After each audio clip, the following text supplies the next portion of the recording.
Assalamualaikum warahmatullahi wabarakatuh. Para pemirsa Nusantara dimanapun Anda berada, berjumpa kembali bersama kami, The Bola Nusantara. Semoga hari-hari Anda selalu nampak ceria karena Anda dihiasi dengan kesehatan yang sempurna. Nah, itu harapan kami semua.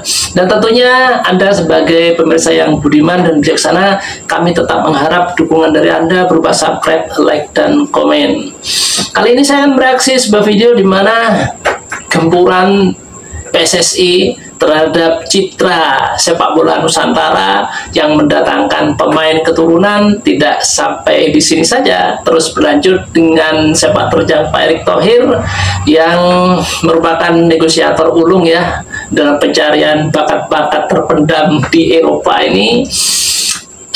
Menjadi suatu tolak ukur bagi para negara-negara yang menjadi langganan Piala Dunia, sehingga mereka menyebutkan bahwa Indonesia akan bisa menjadi langganan Piala Dunia juga. Was, keren. Kita saksikan bersama. PSSI targetkan Indonesia lolos ke Piala Dunia 2 kali beruntun. Negara-negara langganan Piala Dunia mulai waspadai Garuda. Jakarta, ambisi besar sedang dibangun oleh PSSI untuk memastikan timnas Indonesia menjadi kekuatan baru di sepak bola dunia. Setelah berbagai pencapaian gemilang dalam beberapa tahun terakhir, PSSI kini menargetkan Indonesia untuk lolos ke Piala Dunia 2 edisi beruntun, yakni Piala Dunia 2026 dan 2030. Langkah ini bukan sekadar optimisme tanpa dasar. Dengan kombinasi pemain keturunan berkualitas tinggi dan bakat lokal yang semakin berkembang, timnas Indonesia kini mendapat perhatian dari berbagai negara besar langganan Piala Dunia seperti Argentina, Prancis, Belanda, Portugal, Jerman, dan Brasil. Menurut laporan yang beredar di media-media Eropa, Indonesia kini dipandang sebagai negara yang punya peluang besar untuk menjadi peserta reguler di Piala Dunia mendatang. Kebangkitan Garuda dari tim underdog menjadi calon kuda hitam dunia. Dalam beberapa tahun terakhir, perkembangan sepak bola Indonesia sangat pesat.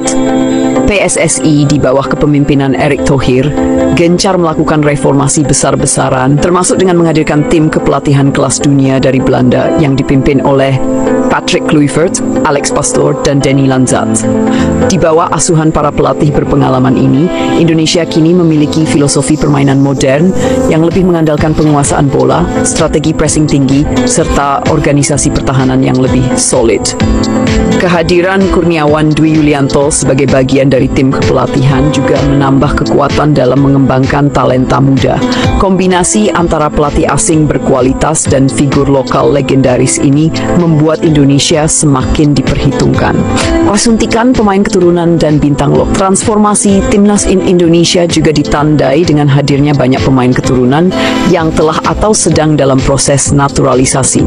Nama-nama seperti Ole Romani and Meng, Jairo Riedewald, Crystal Palace, Mies Hilgers, FC20, Kevin Dix, FC Copenhagen, Denmark, Tom Hay, SC Heerenveen, Belanda, Ragnar Orapmangen, FC Groningen, Belanda, Sandy Walsh, KV Mechelen, Belgium, Shane Patinama, Viking FK, Norwegia, Justin Hubner, Wolverhampton Wanderers, Infael Struik, ADO Den Haag, Jong Utrecht, Belanda, Calvin Verdonk, SFC Delle, Nathan Chu Aon, SC Heerenveen. Sementara itu, talenta lokal juga semakin menunjukkan perkembangan luar biasa dengan nama-nama seperti Rizky Ridho, Marcelino Ferdinand, KMSK, Deinze Belter, Persis Solo, Hernando Ari, Persebaya Surabaya. Ronaldo Kuate. Dengan kombinasi ini, timnas Indonesia kini memiliki kedalaman skuad yang lebih solid di setiap lini. Reaksi negara-negara besar langganan kebangkitan timnas Indonesia ini mendapat perhatian dari negara-negara langganan Piala Dunia seperti Argentina, Prancis, Belanda, Portugal, Jerman, dan Brasil.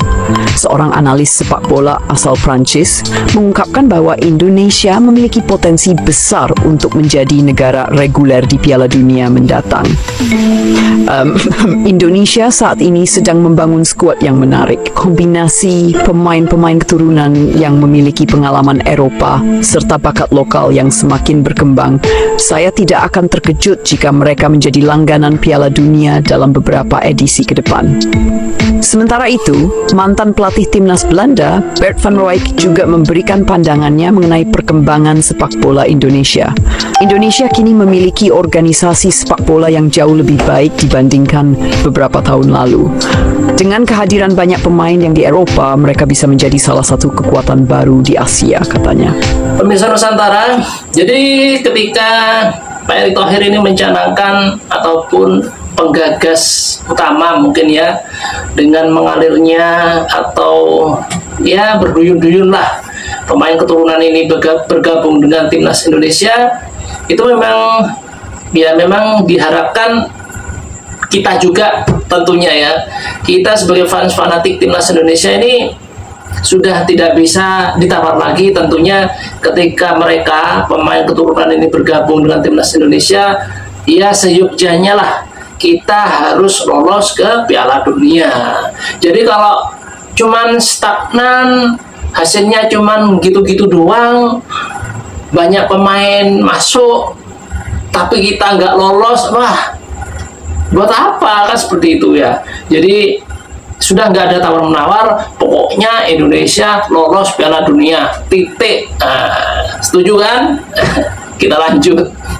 Mantan pemain timnas Jerman, Lothar Matthäus, bahkan menyebut bahwa Indonesia memiliki DNA sepak bola yang menarik.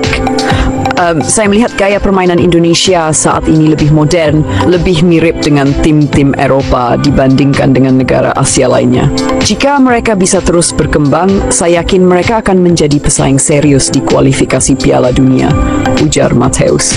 Strategi PSSI menuju Piala Dunia 2030, PSSI telah menyiapkan berbagai strategi untuk memastikan timnas Indonesia dapat terus berkembang dan mencapai target besar mereka. 1. Menggelar laga uji coba dengan tim-tim top dunia. Sebagai bagian dari persiapan menuju kualifikasi Piala Dunia 2026, PSSI tengah mengupayakan laga persahabatan dengan beberapa tim besar dunia. Timnas Indonesia dijadwalkan untuk menghadapi timnas Belanda dalam laga uji coba yang diharapkan memberikan pengalaman berharga bagi para pemain. Selain Belanda, PSSI juga sedang menjajaki kemungkinan uji coba dengan negara-negara seperti Portugal, Jerman, dan Brasil. Meningkatkan infrastruktur dan petisi domestik. PSSI juga terus berusaha meningkatkan infrastruktur sepak bola di Indonesia dengan membangun lebih banyak akademi dan meningkatkan standar Liga 1 agar lebih kompetitif. Selain itu, program Garuda Select tetap berlanjut untuk mengirimkan pemain-pemain muda terbaik Eropa. Jadi sekiranya umpama dan seandainya timnas Indonesia benar-benar bisa berhadapan dengan timnas Belanda, wah itu patut dinantikan ya. Jadi mohon maaf sekali lagi, pemain-pemain yang kita rekrut itu kan kalau dibilang bahasa kasarnya kan karena ditolak timnas Belanda ya, nggak dipilih oleh Ronald Koeman, jadi mereka kayak sakit hati karena cuma dikasih PHP aja, pemberi harapan palsu itu Ronald Koeman itu. Akhirnya mereka nggak ada pilihan lain sudah, karena memang mereka selain mempunyai darah keturunan Indonesia, di sisi lain mereka juga ingin tampil di Piala Dunia.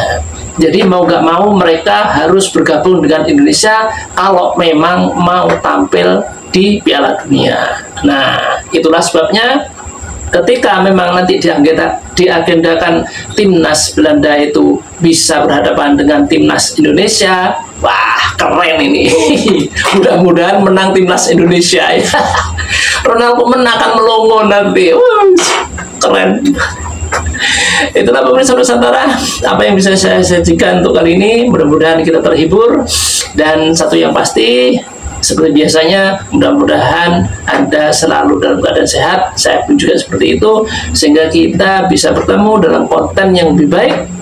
Dan terima kasih. Assalamualaikum warahmatullahi wabarakatuh.